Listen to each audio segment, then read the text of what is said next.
दोस्तों नमस्कार, ये है मार्गदर्शन फॉर सिविल सर्विसेज। मैं अनुराग चौधरी। दोस्तों आज की वीडियो में आप पढ़ेंगे अंतर्राष्ट्रीय राजनीति का महत्वपूर्ण टॉपिक सामूहिक सुरक्षा यानी कलेक्टिव सिक्योरिटी। इसमें आप सामूहिक सुरक्षा का अर्थ, सैद्धांतिक मान्यताएं, सामूहिक सुरक्षा तथा शक्ति संतुलन में समानताएं एवं असमानताएं तथा सामूहिक सुरक्षा और संयुक्त राष्ट्र संघ के बारे में जानेंगे। तो आइए शुरू करते हैं आज का वीडियो। सामूहिक सुरक्षा का अर्थ, परिभाषा और मान्यताएं। दोस्तों, सामूहिक सुरक्षा के नाम से स्पष्ट है कि ऐसी व्यवस्था जिसमें सामूहिक रूप से सुरक्षा व्यवस्था की गारंटी हो। बहुत ही महत्वपूर्ण है। सामूहिक सुरक्षा के नाम से ये स्पष्ट है कि ऐसी व्यवस्था की जाए जिसमें सामूहिक रूप से सुरक्षा की गारंटी हो।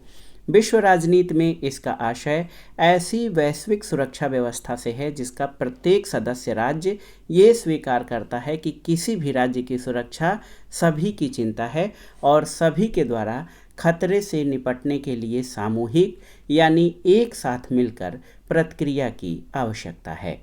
सामूहिक सुरक्षा संयुक्त राष्ट्र का भी प्रमुख सिद्धांत है, क्योंकि संयुक्त राष्ट्र की स्थापना द्वितीय विश्व युद्ध के बाद अंतर्राष्ट्रीय सहयोग को बढ़ावा देने और भविष्य के युद्धों को रोकने के लक्ष्य के साथ की गई थी।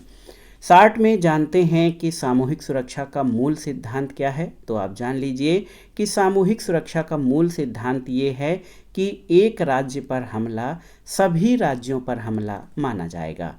सुरक्षा सभी राष्ट्रों की चिंता है और सभी सामूहिक रूप से उनमें से प्रत्येक की सुरक्षा का ध्यान रखेंगे, जैसे कि ये उनकी अपनी स्वयं की सुरक्षा हो। दोस्तों, सामूहिक सुरक्षा का अभिप्राय क्या है, इसको जान लेते हैं। तो सामूहिक सुरक्षा से आशय हमने अभी चर्चा किया है कि एक ऐसी व्यवस्था से जिसमें विभिन्न राष्ट्र सामूहिक रूप से मिलकर किसी संभावित आक्रमण का विरोध करने के लिए कृत संकल्प हो जाते हैं। और इस अवधारणा के अंतर्गत ये मान्यता कार्य करती है कि उनमें किसी राष्ट्र के ऊपर होने वाला आक्रमण सभी राष्ट्रों पर किया गया आक्रमण समझा जाएगा और सामूहिक रूप से सभी राष्ट्र संगठित होकर उस आक्रमण का मुकाबला करेंगे। दोस्तों, सामूहिक सुरक्षा एक सूत्र पर कार्य करती है।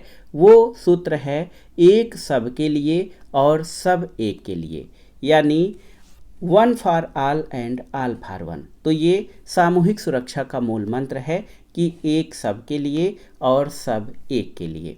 सामूहिक सुरक्षा की इस व्यवस्था को संरक्षण एवं शांति का अभिवर्धक माना जाता है, क्योंकि ऐसी व्यवस्था अगर हो जाए कि विश्व के सभी राष्ट्र दूसरे राष्ट्रों की सुरक्षा अपनी सुरक्षा की दृष्टि से करेंगे, तो कोई भी राष्ट्र आक्रमणकारी या आक्रमण करने से पहले एक बार सोचेगा, क्योंकि अन्य जो राज्य हैं उनकी सामूहिक शक्ति आक्रमणकारी राज्य से अधिक होगी। दोस्तों, अंतर्राष्ट्रीय संबंधों के एक महत्वपूर्ण विचारक हैं जॉर्ज श्वार्ज़न बर्जर। जॉर्ज श्वार्ज़न बर्जर के अनुसार सामूहिक सुरक्षा एक सुप्रतिष्ठित अंतर्राष्ट्रीय व्यवस्था के आधार पर हमले को रोकने के लिए विभिन्न राज्यों द्वारा सम्मिलित कार्रवाई करने का एक साधन है। बहुत ही महत्वपूर्ण है श्वार्ज़न बर्जर का ये कथन कि सामूहिक सुरक्षा एक सुप्रतिष्ठित अंतर्राष्ट्रीय व्यवस्था के आधार पर हमले को रोकने के लिए ये विभिन्न राज्यों द्वारा सम्मिलित कार्रवाई करने का एक साधन है। सम्मिलित कार्रवाई इसलिए क्योंकि सुरक्षा जो है सभी राष्ट्रों की चिंता है। सामूहिक सुरक्षा से अभिप्राय को कुछ बिंदुओं के जरिए व्यक्त किया जा सकता है। ये बिंदु क्या हैं, शॉर्ट में देखते हैं। किसी एक राष्ट्र पर किया गया हमला सभी राज्यों पर किया गया हमला माना जाएगा। यदि कोई राष्ट्र किसी दूसरे राष्ट्र के समक्ष खतरा पैदा करता है तो खतरा से ग्रसित राष्ट्र की ओर से शेष सभी राष्ट्र कार्रवाई करेंगे। किसी राष्ट्र विशेष की सुरक्षा अकेले उसी राष्ट्र की चिंता का विषय नहीं है, बल्कि वो संपूर्ण विश्व समुदाय की चिंता का विषय है। और आक्रमणकारी राष्ट्र के अतिरिक्त अन्य राष्ट्रों के बीच सहयोग सामूहिक सुरक्षा का सार तत्व है।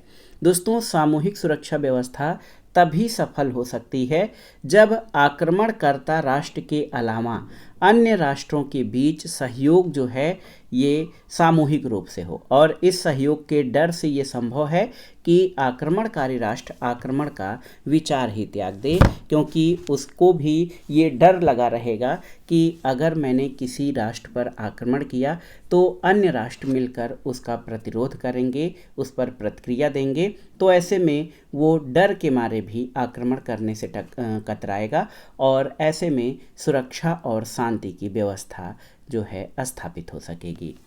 दोस्तों, सामूहिक सुरक्षा व्यवस्था की कुछ सैद्धांतिक मान्यताएं भी हैं जिसके अभाव में ये व्यवस्था कायम नहीं रह सकती है। यथार्थवादी विचारक मार्गेंथाउ कहते हैं कि युद्ध रोकने के माध्यम के रूप में सामूहिक सुरक्षा को कार्य करने के लिए 3 धारणाएं पूरी करना आवश्यक है।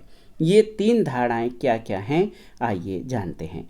सबसे पहला, उन राष्ट्रों की सुरक्षा संबंधी धारणाएं, नीतियां और मान्यताएं समान होनी चाहिए जिन्हें सामूहिक रूप से आक्रमण का सामना करना हो।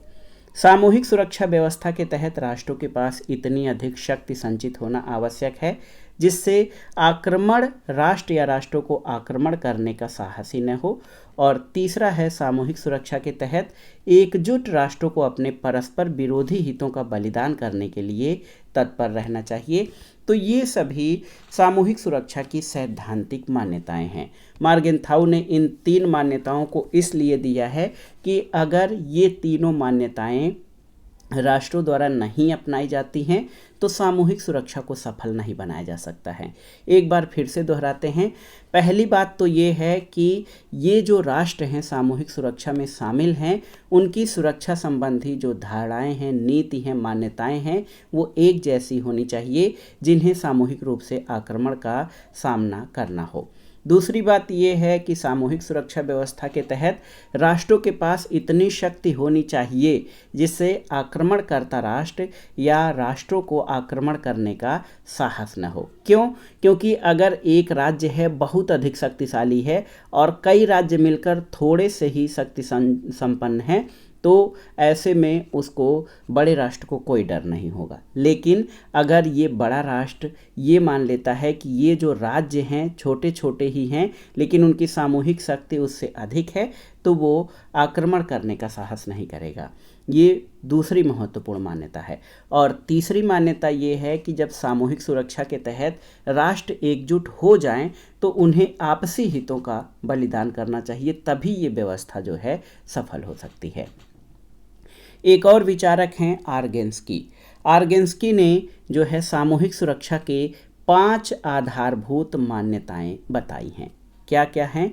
तो सशस्त्र संघर्ष के दौरान आक्रामक राष्ट्र के बारे में सभी राष्ट्र एक मत होने चाहिए, यानी जो भी इस व्यवस्था में शामिल राष्ट्र हैं वो सभी उनको जानकारी होनी चाहिए कि आक्रामक या आक्रमणकर्ता राष्ट्र कौन है। आक्रमण को रोकने में सभी राष्ट्र समान रूप से रुचि रखेंगे। सभी राष्ट्र आक्रामक राष्ट्र के विरुद्ध कार्रवाई करने में समान रूप से रुचि रखेंगे। इसके साथ उनमें ऐसा करने की क्षमता भी समान रूप से पाई जानी चाहिए। और चौथा है कि आक्रमणकारी राष्ट्र को छोड़कर शेष राष्ट्रों की जो सामूहिक शक्ति है वो आक्रामक राष्ट्र की शक्ति से काफ़ी अधिक होती है और राष्ट्रों की सामूहिक सुरक्षा शक्ति की वास्तविक स्थिति को भांपकर आक्रामक राष्ट्र या तो युद्ध का विचार त्याग देगा, यदि या फिर उसने युद्ध किया तो युद्ध में उसकी पराजय निश्चित है। और ये आर्गेन्स्की के द्वारा सामूहिक सुरक्षा सिद्धांत की 5 आधारभूत मान्यताएं हैं। दोस्तों, सामूहिक सुरक्षा और शक्ति संतुलन दोनों ही एक प्रकार से अंतर्राष्ट्रीय शांति व्यवस्था, सुरक्षा व्यवस्था स्थापित करने के साधन के रूप में दोनों ही महत्वपूर्ण सिद्धांत हैं। लेकिन इस सब टॉपिक में हम जानेंगे कि सामूहिक सुरक्षा और शक्ति संतुलन में क्या समानताएं और असमानताएं हैं। दोस्तों, सामूहिक सुरक्षा की अवधारणा को शक्ति संतुलन सिद्धांत के विकल्प के तौर पर देखा जाता है और सामूहिक सुरक्षा और शक्ति संतुलन सिद्धांत एक दूसरे के विरोधी और पूरक दोनों हैं। सबसे पहले सामूहिक सुरक्षा और शक्ति संतुलन में जो समानताएं हैं उनको जान लेते हैं। दोस्तों, दोनों ही व्यवस्थाओं का लक्ष्य सामूहिक प्रयत्न के द्वारा विश्व शांति की स्थापना और राज्यों की स्वतंत्रता की रक्षा करना है। दोनों सिद्धांत यथास्थिति कायम रखते हुए अंतर्राष्ट्रीय व्यवस्था में स्थायित्व, शांति और सुरक्षा बनाए रखने का समर्थन करते हैं। दोनों ही सिद्धांत शक्ति के विचार पर आधारित हैं और इनमें राष्ट्रों की पारस्परिक शक्ति का अनुमान लगाया जाता है। दोनों सिद्धांत शक्ति को नियंत्रित करने के साधन हैं। दोनों ही सिद्धांत शांति बनाए रखना चाहते हैं किंतु आवश्यकता पड़ने पर युद्ध करने के लिए तैयार रहते हैं। और दोनों ही जो सिद्धांत हैं शक्ति की अधिकता पर बल देते हैं। तो ये शक्ति संतुलन और सामूहिक सुरक्षा के बीच प्रमुख समानताएं थीं। अब आइए सामूहिक सुरक्षा और शक्ति संतुलन के बीच जो असमानताएं हैं, विभिन्नताएं हैं, उनको जानते हैं। दोस्तों, सामूहिक सुरक्षा की धारणा गुटबंदी की अवधारणा पर आधारित नहीं है। यह एक विश्व के सिद्धांत में विश्वास करती है, जबकि शक्ति संतुलन की अवधारणा दो या दो से अधिक विरोधी गुटों के अस्तित्व में विश्वास करती है जो आपस में संघर्षशील स्वभाव के हैं और इन्हीं गुटों के मध्य संतुलन स्थापित करने का प्रयास शक्ति संतुलन व्यवस्था में किया जाता है। लेकिन सामूहिक सुरक्षा में ऐसा नहीं है क्योंकि ये गुटबंदी की अवधारणा पर आधारित नहीं है। दूसरा अंतर ये है कि सामूहिक सुरक्षा सामान्य सहयोग के आधार पर आक्रमणकारी का विरोध करती है, जबकि शक्ति संतुलन में ये सिद्धांत गुटबंदी के आधार पर आक्रमणकारी का विरोध करता है। तीसरा महत्वपूर्ण अंतर ये है कि सामूहिक सुरक्षा व्यवस्था दृढ़ और संगठनबद्ध होती है, जबकि शक्ति संतुलन में जो सुरक्षा व्यवस्था है ये अपेक्षाकृत ढीली ढाली होती है। चौथा असमानता या अंतर ये है कि सामूहिक सुरक्षा सिद्धांत संघर्ष को प्रतिबंधित करने के लिए सामान्य सहयोग पर बल देता है, जबकि शक्ति संतुलन शांतिपूर्ण व्यवस्था के निर्माण के लिए संघर्षपूर्ण सहयोग का इच्छुक है।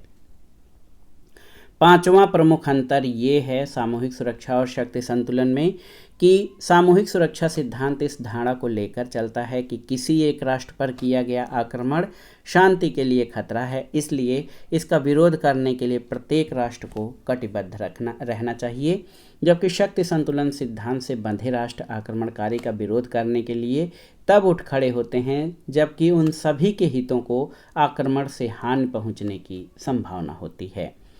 छठा महत्वपूर्ण अंतर ये है कि सामूहिक सुरक्षा व्यवस्था नकारात्मक है क्योंकि इसमें राष्ट्र आक्रमण का विरोध करने की भावना से एकत्रित होते हैं, जबकि शक्ति संतुलन व्यवस्था सकारात्मक है क्योंकि इसमें राष्ट्र विचार, मान्यताओं और समान हितों की दृष्टि से मिलकर एक होते हैं। तो ये था सामूहिक सुरक्षा और शक्ति संतुलन की प्रमुख असमानताएं। दोस्तों, शॉर्ट में आप जान लीजिए कि सामूहिक सुरक्षा की धारणा गुटबंदी पर आधारित नहीं है, शक्ति संतुलन गुटबंदी पर आधारित है।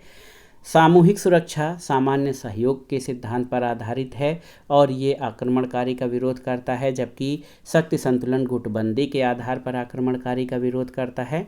सामूहिक सुरक्षा व्यवस्था दृढ़ होती है, संगठनबद्ध होती है, जबकि शक्ति संतुलन ढीली ढाली कमजोर व्यवस्था होती है। सामूहिक सुरक्षा सिद्धांत जो है संघर्ष को प्रतिबंधित करता है, जबकि शक्ति संतुलन में शांतिपूर्ण व्यवस्था के लिए संघर्षपूर्ण सहयोग का सिद्धांत लिया जाता है। सामूहिक सुरक्षा व्यवस्था जो है इसका दायरा काफ़ी अधिक है क्योंकि किसी एक राष्ट्र द्वारा किया गया या किसी एक राष्ट्र पर किया गया आक्रमण इसमें सभी राष्ट्रों पर आक्रमण माना जाता है और सभी मिलकर उस आक्रमण का प्रतिरोध करते हैं, जबकि शक्ति संतुलन सिद्धांत में ऐसा नहीं है क्योंकि इस सिद्धांत में शामिल राष्ट्र तभी युद्ध के लिए उठ खड़े होते हैं या आक्रमणकारी का विरोध तभी करते हैं जब उनके हितों को कोई खतरा होता है। अब आइए सामूहिक सुरक्षा और संयुक्त राष्ट्र संघ के बारे में जान लेते हैं। दोस्तों, आप जान लीजिए कि संयुक्त राष्ट्र संघ के चार्टर के अध्याय 7 में अनुच्छेद 39 से 51 में सामूहिक सुरक्षा व्यवस्था का प्रावधान किया गया है। ये महत्वपूर्ण प्रश्न है, फैक्ट है आपके लिए कि संयुक्त राष्ट्र संघ के चार्टर के अध्याय 7 में अनुच्छेद 39 से 51 तक सामूहिक सुरक्षा व्यवस्था का प्रावधान है। चार्टर के अनुच्छेद 43 में ये प्रावधान किया गया है कि शांति स्थापना के लिए जब जैसी आवश्यकता हो, संघ यानी संयुक्त राष्ट्र संघ के सदस्य राष्ट्र सुरक्षा परिषद की जो है सहायता के लिए अपने सशस्त्र सैनिक और अन्य सुविधाएं परिषद को उपलब्ध कराएंगे।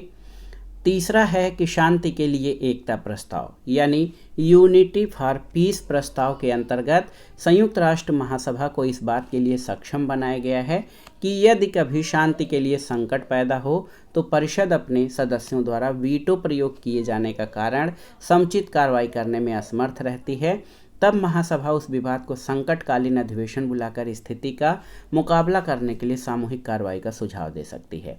तो यहाँ पर भी सामूहिक सुरक्षा के पक्ष में संयुक्त राष्ट्र महासभा को जो है अतिरिक्त शक्तियाँ दी गई हैं और संयुक्त राष्ट्र संघ द्वारा कुछ मामलों में जहाँ पर सामूहिक सुरक्षा की कार्रवाई की गई थी वो 1950 का कोरिया संकट, 1956 का स्वेज नहर संकट और 1990 का खाड़ी संकट था। यहाँ पर संयुक्त राष्ट्र ने जो है सामूहिक सुरक्षा के संबंध में महत्वपूर्ण कार्रवाई की थी।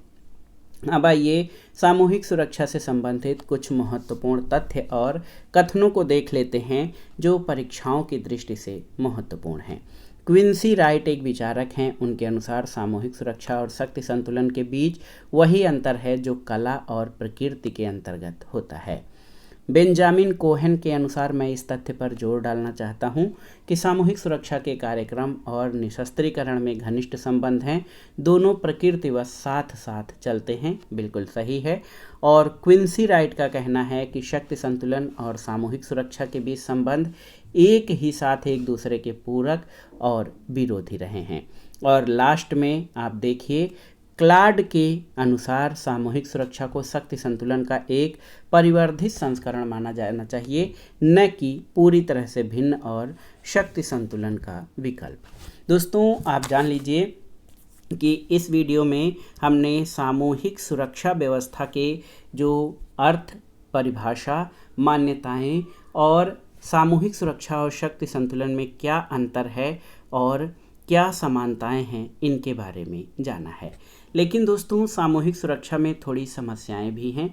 ये तर्क दिया गया कि सामूहिक सुरक्षा शिक्षाविदों और आदर्शवादियों के लिए तो अच्छा विचार है, लेकिन यह अप्रासंगिक या यहाँ तक कि खतरनाक है अगर इसे प्रतिस्पर्धी राष्ट्रीय हितों से ग्रस्त, सांस्कृतिक और वैचारिक मतभेदों से ग्रस्त और आक्रामक शासनों द्वारा धमकी दी गई दुनिया में बहुत गंभीरता से लिया जाए।